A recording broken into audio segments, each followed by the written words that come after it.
Hi guys, Obi Dave here. And I am Ash with crazy hair. Together we are Obi Dave and I am Crazy Ash with hair. Crazy Ash. I mean, yeah. Yeah. Fair enough. If we look tired, it's been a really, really busy day. Super busy. And I've been putting this new pickup truck to good use. Yes, we have. It's just like full of rubble straight away. I know. All crap out of the garden. And loads of flower bed bricks as well. Yeah, I moved 60 of them today and they're like that, each of them by hand. I know, you've done a great job. Obviously, I can't do any heavy lifting at the moment, but it was... I'm used to doing all the heavy lifting. I've been doing it for years. Yeah, okay. I'm not talking about you. All right, it's okay. Anyway, it's just tired and sassy today. That's all. I know, I can tell. Just ignore. Right then, do you know who Norm Macdonald was? No. He's a Canadian comedian who was sort of very obscure in his train of thought. And he had some really long jokes that were so convoluted that just didn't go anywhere. And like a very specific type of comedian. So where, like the one where you're waiting for the punchline that never arrives. So yeah, he's actually got a joke that's like that. That is really. I think it's 11 minutes long. Where you're just going. I feel like I know a comedian like that, but I don't think it's Norm Macdonald. I'm sure it's someone else that I'm thinking of. He was a really funny guy. I only really got into him after he died. Okay. I think we reacted to him when he died as like a tribute reaction or something, and then sort of spiraled from there and watched more stuff that he did. Yeah. He used to be on Saturday Night Live in the States as well at one point, but Shane Gillis did the Norm Macdonald thing of Norm Macdonald got cancelled or got fired from SNL or something like that, and then went back to host it.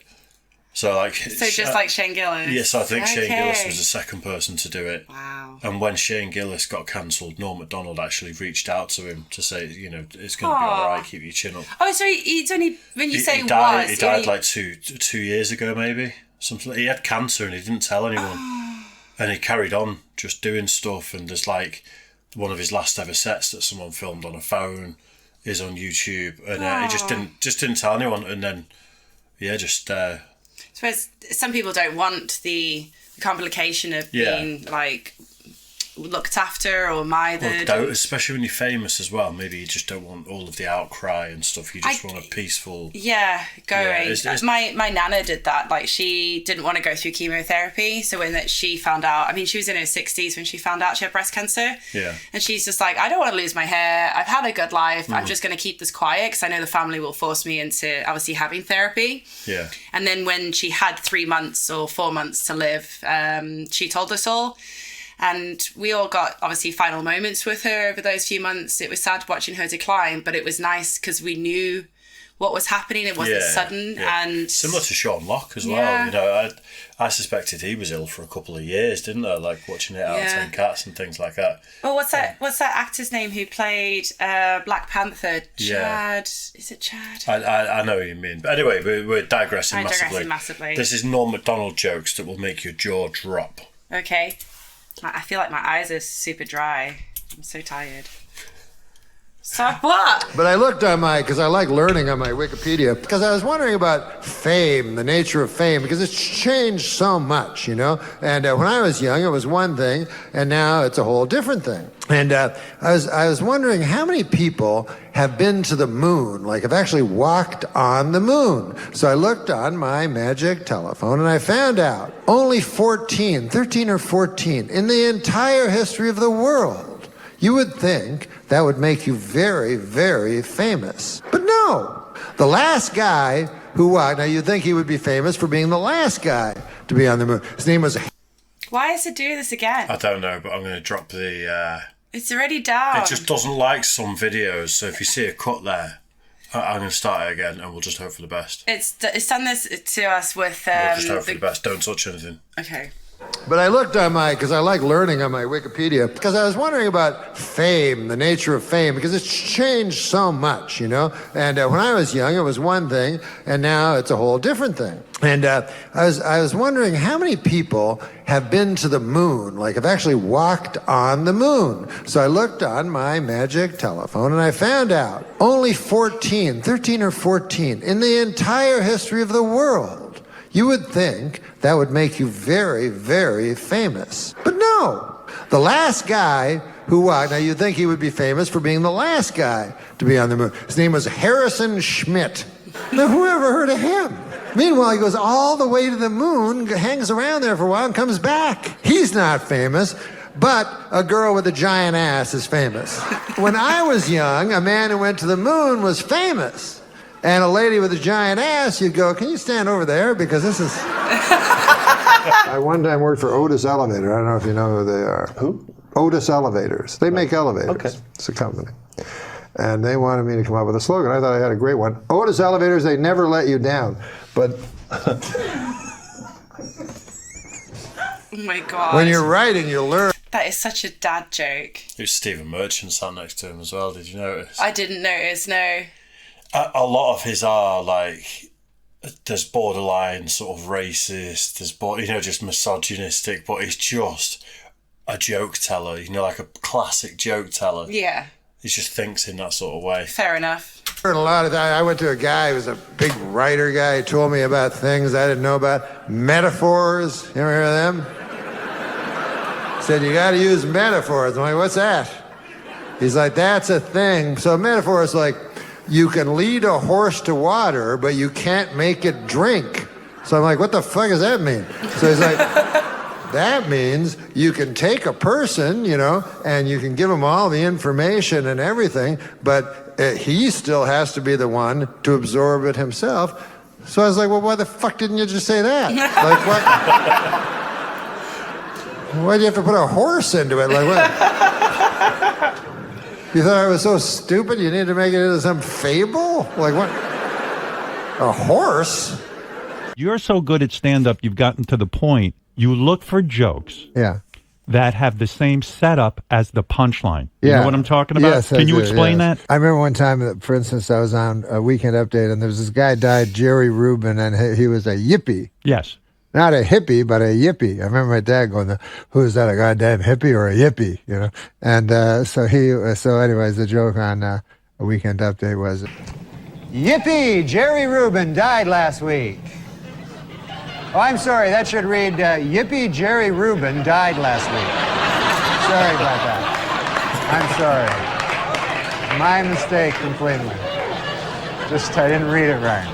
I hear my dad's favorite joke. He says he was from the farm, and he says a guy comes from the city. A city slicker comes and he buys a farm, and the farmer next door comes over to him and says, "Hey, now, would you like to come over to my house tonight? We're going to have a big shindig for you because we're neighborly here." And the city guy said, "Well, this is something that's." I really like, that this is why I moved to the farm, to have things like this, Guy says it'll be a hell of a big party, He goes, it'll be, a little drinking, a little fighting, a little fucking, The city guy goes, well, that sounds good. What time should I be here? And the farmer goes, anytime you like, just the two of us. So they would drink, then get in a fight. And then fuck. And fuck. Dad's favorite That was joke. my dad's favorite joke. And he also believed that this is a true story. When I was young, he told me that gay people showed up in the 50s. They just showed up. In the 1950s were the first gay people. He believed that? He actually did believe that. I guess because it's the first time that he encountered one or something. Because I went to this gay pride parade. It says that to a very gay guy. I think there may have been a joke about, I'm not sure if he was gay or not, but I think there may have been like an ongoing joke about it. Oh, really? I think, I may be confusing it with something else. I'm not 100%. I'm sure he is, though. Maybe. He's been in a few American sitcoms, I'm sure. Him? Yeah. You don't recognise him? No. I recognise him from Norm Macdonald stuff. Right. But No, I can't remember the sitcoms, but he's been in a couple of American sitcoms. Okay. Okay. I'm trying to think of them now. I can see your dad liking that joke about the farmer. Yeah, my dad would love that joke. Yeah, He that loves seems to silly be your jokes like sense that. of humour. That's like you lot. You lot. That's Mitchell's, eh? Yeah.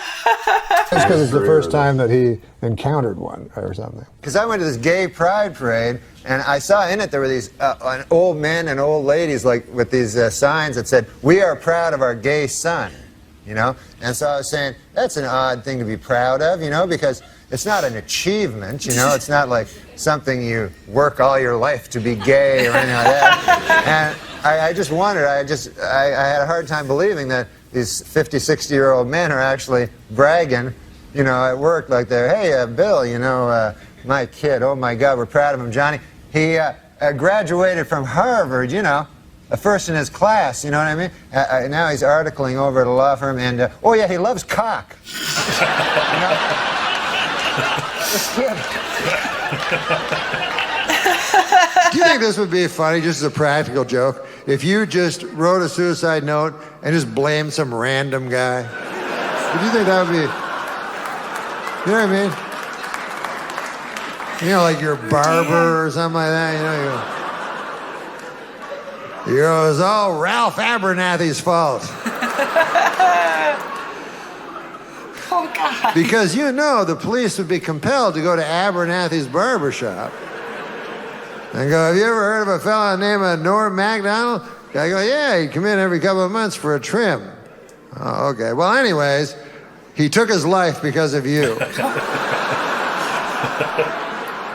Wrote it here in this letter. Would you like to keep the...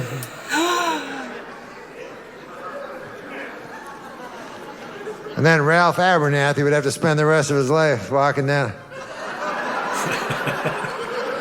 According to an obscure 14th century law, British Army Captain James Hewitt could be hanged for having an affair with Princess Diana. The punishment for having sex with Princess Diana is death. The punishment for having sex with Princess Anne is having sex with Princess Anne. Girl, I see when I close my eyes and dream. I need. Some people make these compilations to try and sell merch. I can tell. Yeah. It's horrendous. So you just have to get that out of the way. Wikipedia. Oh, you ever use that? That's the best, man. It makes a democracy out of... I know, we'll start this joke again, but it made me think, you know, the slogans on the shirt made me think of the episode of Always Sunny in Philadelphia that we watched last night on Patreon, by the way. Shameless plug. That is a shameless plug that we do full episode watch-alongs of Always Sunny in Philadelphia now on Patreon. I'm enjoying it so much, and that episode, literally, the start of it is it Dennis? Dennis, yeah. Ripping Mac for his shirts. Yeah. Yeah,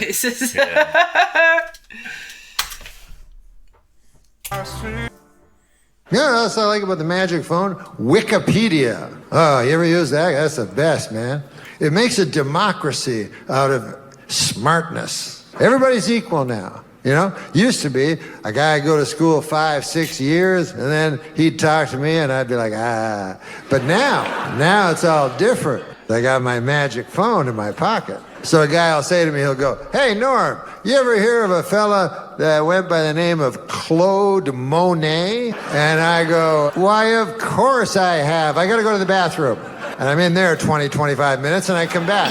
I go, "Hey, listen, we were talking about Claude Monet, and I just want to say that, you know what I liked about him was his paintings. I liked the way he painted. He was a painter, and I loved how he used the paint to make paintings." And the guy goes, "God damn, Norm, I've never been able to stump you in 2 years."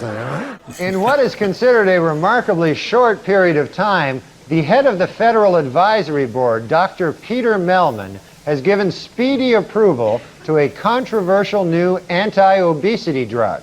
It should be noted, however, Dr. Mellman's wife is a fat pig.